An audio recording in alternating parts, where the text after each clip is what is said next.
Hola, si vas llegando al canal, yo soy Toño Díaz, soy fotógrafo de stock desde hace 11 años y he vendido más de 1 millón de licencias de mis fotos, y en este canal te comparto consejos, trucos, información sobre fotografía en general y fotografía de stock. Si te interesa todo esto, no se te olvide suscribirte al canal y darle like al video. Yo creo que más o menos como el 90% del tiempo que tomo fotos, los ajustes de mi cámara siempre están fijos en los valores que les voy a decir, y en este video les voy a decir cuáles y por qué casi todo el tiempo los tengo en esos valores y casi nunca muevo los ajustes de mi cámara. Los ajustes que siempre están en mi cámara son apertura 1.8, con excepción de cuando uso otro lente donde su apertura máxima es 2.8. Mi velocidad de obturación casi siempre está en 1/160 segundos. Ahorita les voy a explicar bien por qué. Y el ISO normalmente está en el rango del 100 al 400. Esos son los ajustes de mi cámara el 90% del tiempo. Casi nunca los muevo, salvo ciertas situaciones que ahorita les voy a platicar. La apertura de mi cámara siempre está en 1.8 porque es una apertura bastante flexible, pero ya produce el suficiente desenfoque o el suficiente bokeh, y eso tanto en mi estilo fotográfico como en las fotos de stock es muy popular porque nos permite crear capas en la composición y nos permite también aislar obviamente al sujeto. Y el aislar al sujeto o el crear diferentes niveles o capas nos permite también usar el resto del espacio que está desenfocado como si fuera un copy space o aire para agregar texto, para agregar lo que sea. Entonces, por eso es tan necesario y tan popular el desenfoque en las fotos de stock. Entonces, eso es muy importante, y aparte ya desarrollé yo un estilo en el que las fotos se ven de cierta manera. Mi lente favorito es el 35mm Sigma Art, y la mayoría de mis fotos llevan como que ese sello, ¿no? O ese look. Y bueno, ¿por qué no llevarlo a f1.6 o f1.4? Que este lente lo permite, porque el ya ir a aperturas más grandes en el lente o valores menores ya genera una profundidad de campo demasiado pequeña, y entonces ya los beneficios de mayor desenfoque se convierten en problemas, porque entonces el sujeto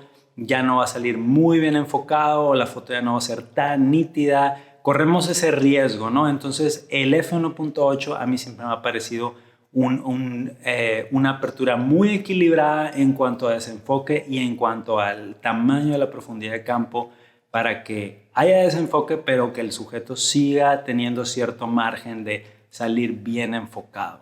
Las únicas excepciones para mí de usar una apertura de f1.6 o f1.4 es obviamente cuando no hay luz suficiente en la escena o en el lugar que estoy tomando fotos, y ya agoté mis otros recursos, suponiendo que ya tengo un ISO muy alto y ya tengo una velocidad de obturación muy lenta. Entonces no me queda otra cosa más que a ajustar la apertura a un f1.6 o a un f1.4, con el riesgo de que tenga menos fotos súper bien enfocadas, pero dadas las condiciones de iluminación, en esos casos sí me iría a un valor de apertura menor, solo por falta de luz, cuando se supone que quiero usar luz natural en una toma y ya no me alcanza con ningún otro ajuste, entonces me voy sobre esos valores de apertura. Otra excepción en la que mi apertura no es de 1.8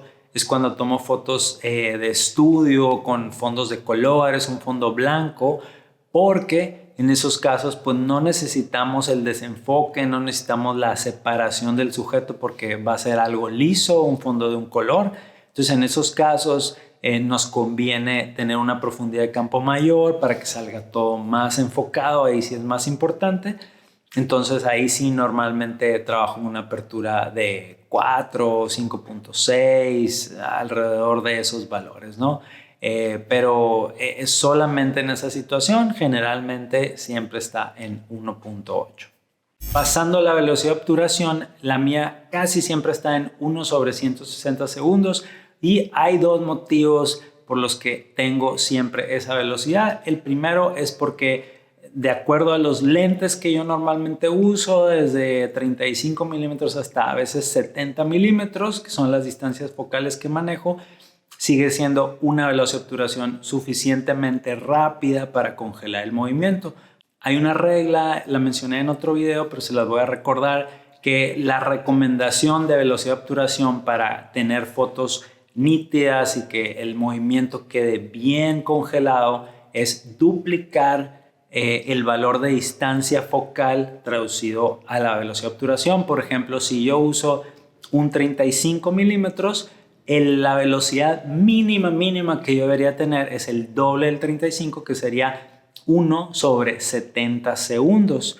Yo me estoy yendo hasta el 160 como una precaución porque ese 75 o 70, perdón, es el mínimo, pero yo me quiero asegurar siempre de que mis fotos estén súper nítidas y a veces trabajo con una distancia focal de 50 milímetros o de 70, entonces quiero tener ese margen y pues como les digo, casi no muevo los ajustes de mi cámara, me gusta tener ya, dejarlos ahí, olvidarme de ellos y concentrarme en otras cosas de la sesión, y ese es de los principales motivos por el que casi no muevo los ajustes.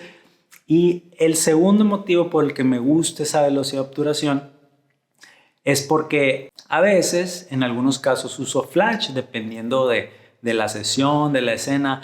Entonces, dependiendo del tipo de flash y de la marca de la cámara, etcétera, las cámaras tienen una velocidad de sincronización máxima que no la puedes rebasar y dependen de la marca y varían entre 1 sobre 160 y 1 sobre 200 segundos. Entonces, si tú te pasas de esa velocidad y lo subes a 1 sobre, vamos a poner 400, ciertas combinaciones de flash y cámara pues te van a sacar bandas en la iluminación, se va a cortar y no va a salir bien iluminada la foto, vas a tener problemas de sincronización, a menos que ya utilices lo que se llama como High Speed Sync, pero no todos los flashes tienen esa función y la tienes que activar aparte. Entonces, yo ya me acostumbré a que también, para no estar moviendo y a ver que voy a usar flash, de qué tipo y todo eso, yo ya sé que con esa velocidad de obturación no voy a tener ningún problema si estoy tomando fotos con luz natural y de repente decido cambiar el lente y ponerle un flash y cambiar la iluminación. Yo en realidad no le muevo nada a la cámara, ya está lista, y por eso me gusta también esa velocidad de obturación. Una de las excepciones donde llego a mover esa velocidad de obturación es la misma que para la apertura, y es si estoy tomando fotos con luz natural y ya no me alcanza la luz, pero no quiero usar flash.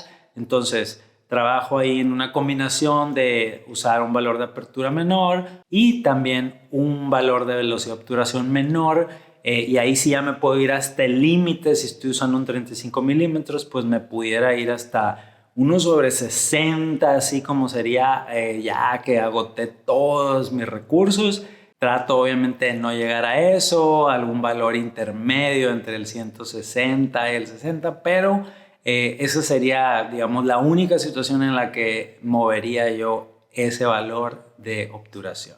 Bueno, ya nomás nos queda hablar del ISO, si estamos hablando del triángulo de exposición, y si no muevo mi apertura y tampoco muevo mi velocidad de obturación, pues es obvio que el ISO es el valor que un poquito muevo más, aunque no demasiado. Sí, ahí va a depender también de la sesión, de qué tanta luz disponible hay, pero siempre va a estar en un rango de 100 hasta máximo 800, ¿no? Pero trato siempre de tenerlo entre 100 y 500 en la mayoría de las situaciones, y casi siempre lo pongo en ese valor y lo muevo poco, ¿no? Tampoco no lo estoy moviendo constantemente.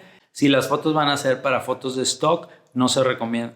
Si las fotos van a ser para fotos de stock, no les recomiendo subirlo a más de 800.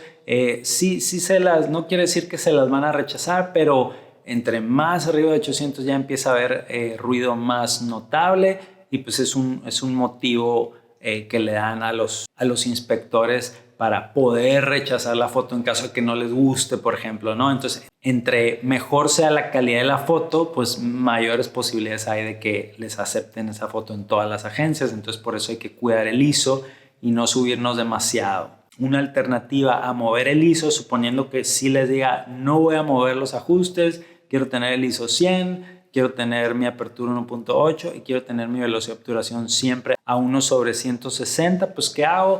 Pues puedo abrir otra ventana, puedo abrir una puerta para que entre más luz, o puedo recurrir a usar flash. El flash pues nunca lo uso así directamente, siempre voy a tratar de rebotarlo en una pared o ponerle algún modificador, una caja de luz para que no sea tan directa la luz, pero esa sería una alternativa. Cuando uso flash pues igual trato de manejar más o menos los mismos valores de la cámara, y entonces ya nada más ajusto yo la intensidad del flash y mis ajustes de la cámara se mantienen siempre iguales. Y bueno, ya para terminar, les recuerdo que no estoy en contra ni del modo automático, ni de las prioridades de apertura, de obturación. O sea, tú debes de buscar lo que a ti te funcione. A mí me funciona eso porque ya va de acorde con un estilo que yo desarrollé y un método de trabajo, y también pues que yo vendo fotos de stock y eso me funciona también para esta industria. Entonces, por eso yo casi siempre manejo esos valores. No te recomiendo copiarlos nomás por copiarlos. Solamente es una herramienta para que tú puedas compararlo con lo que tú haces y te ayude a orientarte y saber cómo trabajo yo, y si eso te puede ayudar a ti a encontrar tu propio estilo, a encontrar tu propio método, pues esa es la idea, ¿no? De compartirte esta información. Y bueno, si no has visto mi video sobre los únicos 2 lentes que yo uso, chécalo, aquí te lo voy a dejar y nos vemos la próxima semana.